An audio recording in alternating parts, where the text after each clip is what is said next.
Campfires at Nagmaal, from the complete Schalk Lourens stories by Herman Bosman. Of course, the old days were best, Schalk Lourens said. I mean the really old days. Those times when we still used to pray, Lord, give us food and clothes, the velskoens we make ourselves. There was faith in the land in those days. And when things went wrong, we used to rely on our own hands and wills.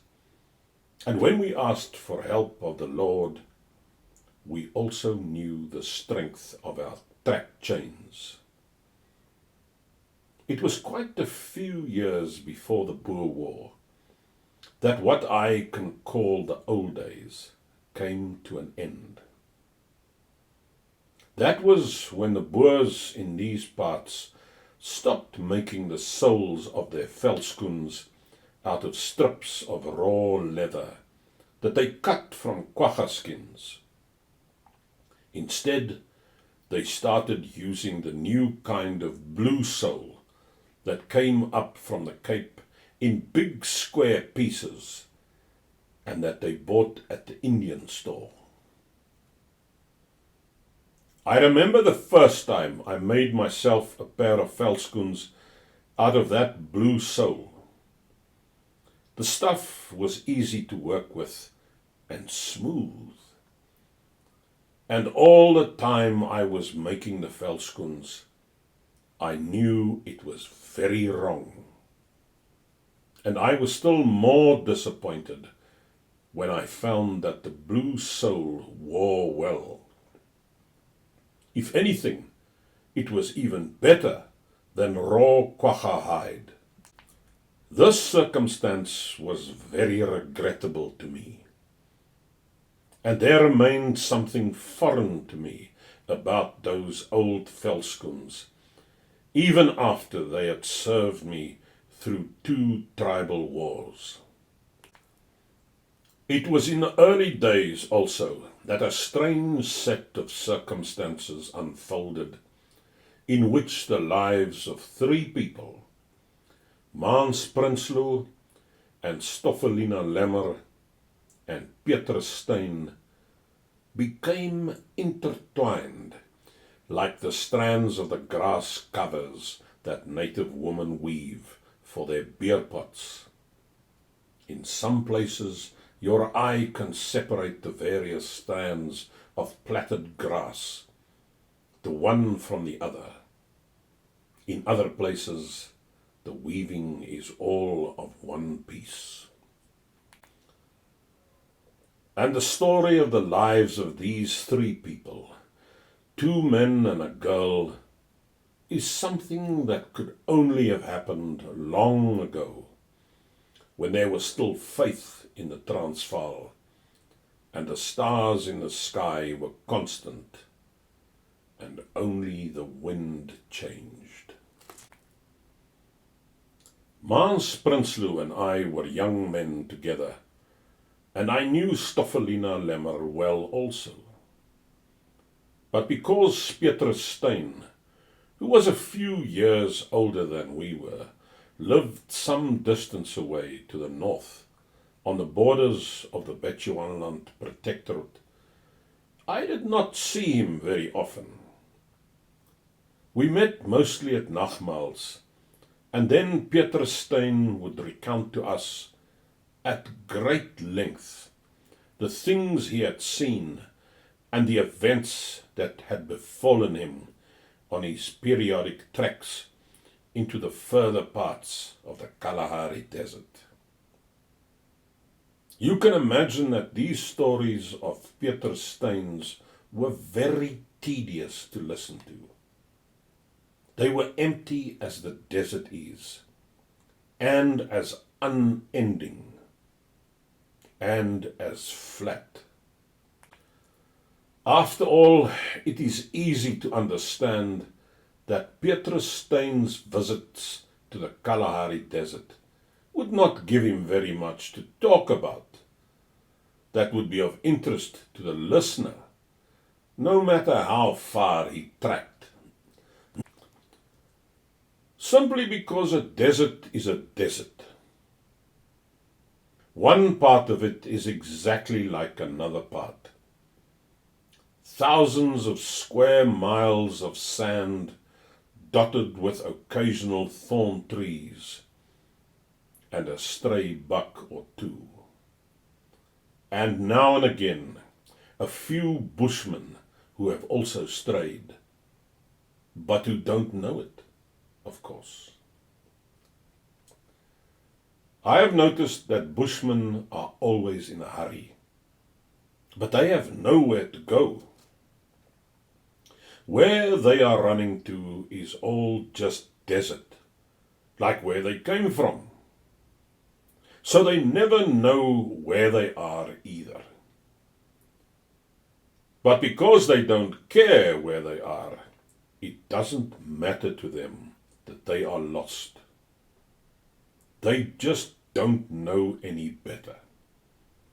All they are concerned about is to keep on hurrying.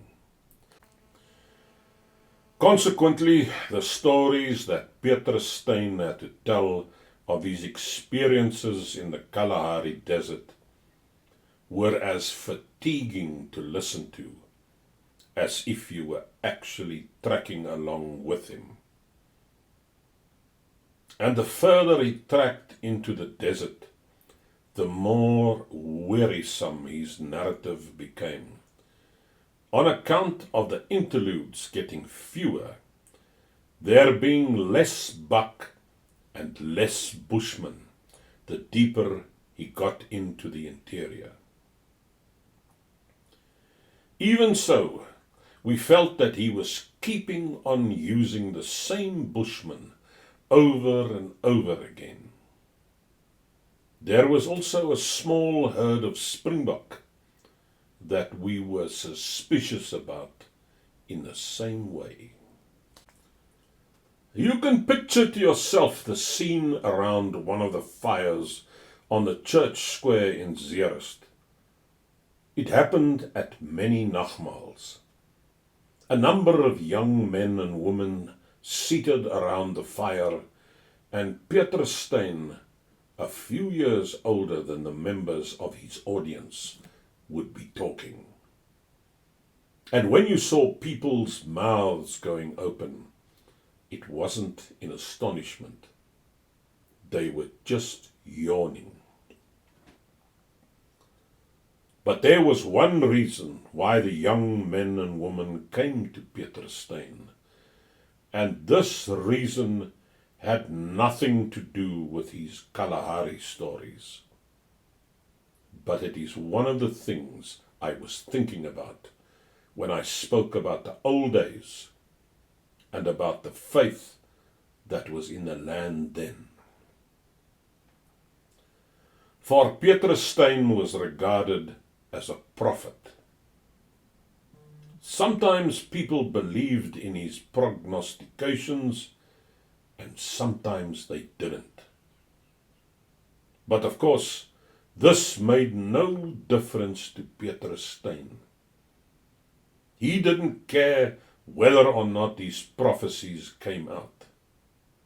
He believed in them just the same. More even. You would understand what I mean by this if you knew Petrus Steyn. And Petrus Steyn said that why he went into the Kalahari periodically was in order to get fresh inspiration and guidance in regard to the future.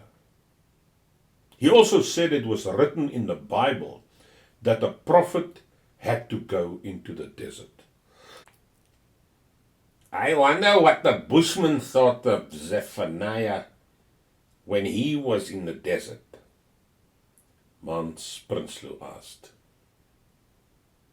I suppose they painted portraits of him on the rocks.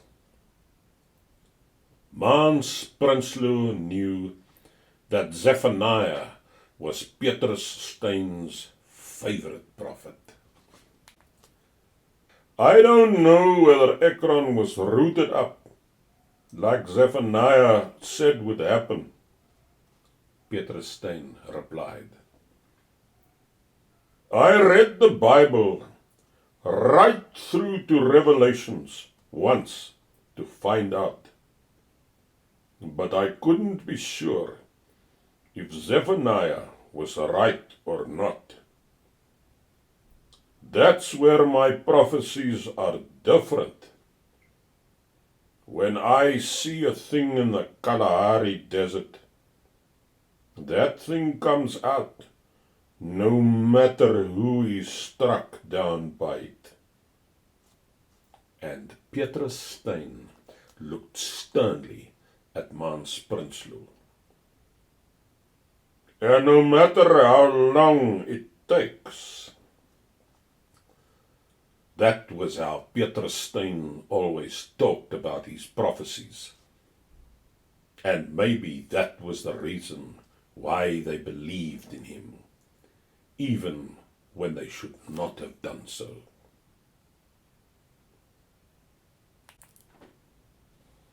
Anyway, I can still recall very clearly that particular Nagmaal at Zeerust, when I first understood in which way Stoffelina Lemmer came into the story. And I always knew why Mans Prinsloo and Petrus Stein were on unfriendly terms. Stoffelina Lemmer had dark hair and eyes that had a far-off light in them when she smiled, and that was strangely shadowed when she looked at you without smiling. And she had red lips. Stoffelina Lemmer was much in Mans Prinsloo's company at this Nagmaal, but she was also a great deal with Petrus Stein. She was nearly always one of the little group that listened to Petrus Stein's Kalahari stories, and even if Mans Prinsloo was with her, holding her hand even, it still seemed that she listened to Petrus Stein's talks. That is, she appeared, unlike anybody else, actually to listen, and with an interest that was not simulated.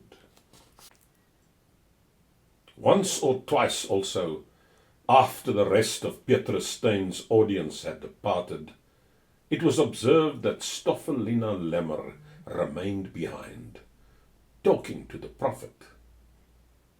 And to judge by the animation of Stoffelina Lemmer's lips and eyes, if they were talking about the future, it was not in terms of Petrus Stein's desert prophecies. Beside the burnt-out campfire, they lingered thus, once or twice, Stoffelina and Petrus, with a dull glow of the dying embers on their faces. It was only reasonable, therefore, that Mans Prinsloo should want to know where he stood with Stoffelina Lemmer. That he was in love with her, everybody knew by this time. It was also known, shortly afterwards, that Mans had asked Stoffelina to marry him, and from the way that Mans Prinsloo walked about, looking disconsolate and making remarks of a slighting nature about the whole of the Kalahari, and not just the parts that Petrus Stein went into, it was clear to us that Stoffelina Lemmer had not accepted Mans Prinsloo just out of hand. Then, when it was becoming very tense, this situation that involved two men and a girl, Stoffelina Lemmer found a way out. Let Petrus Steyn go into the desert again after this Nagmaal. Stoffelina Lemmer said. And let him then come back and tell us what he has seen. He would learn in the Kalahari what is to happen. When he comes back, he will tell us. Although he believed in Petrus Steyn's prophecies, in spite of his pretense to the contrary, Mans Prinsloo nevertheless seemed doubtful.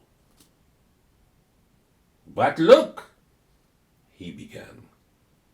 Petrus Steyn is sure to go in just a little distance. And then he will come out and say that Stoffelina Lemmer is going to marry Petrus Steyn, and that Petrus Steyn silenced Mans Prinsloo with a look. I shall trek into the Kalahari desert, he said. It will be the longest journey I have ever made into the desert. And whatever I see will be prophecy. And just as I see it, I shall come back and announce it. Zephaniah may prophesy wrongly, dishonestly even. Petrus Steyn, never. I am still not satisfied about what Zephaniah spoke against Ekron. Mans Prinsloo was convinced, and so the matter was decided. We inspanned on the Nagmaal plain at Zeerust and journeyed back to our farms by ox wagon. And shortly afterwards we heard that Petrus Steyn had set out on a long trek into the Kalahari desert. Nothing remained to be told after that Nagmaal, at which it was decided that Petrus Steyn should trek into the Kalahari once more. The story ended when the last red ember turned to ashes in that campfire on the Nagmaal plain. Mans Prinsloo remained nervous for a very considerable period. Because this time Petrus Steyn went on a trip that was longer than anything he had ever undertaken before. In fact, he trekked right across the Kalahari, right through to the other side, and far into Portuguese Angola. Indeed, it was more than 15 years before we again heard of him. And then it was indirectly, through some Boers who had trekked into Portuguese territory in order to get away from British rule. I often wondered if those Boers had ever asked Petrus Steyn what it was that he had trekked away from. But before that time, there were many Nagmaals, one succeeding the other, when Stoffelina Lemmer and Mans Prinsloo sat near each other in front of the same campfire, each one waiting, and each one's heart crowded with different emotions for the return of Petrus Steyn from the desert. No, Stoffelina Lemmer never married Mans Prinsloo.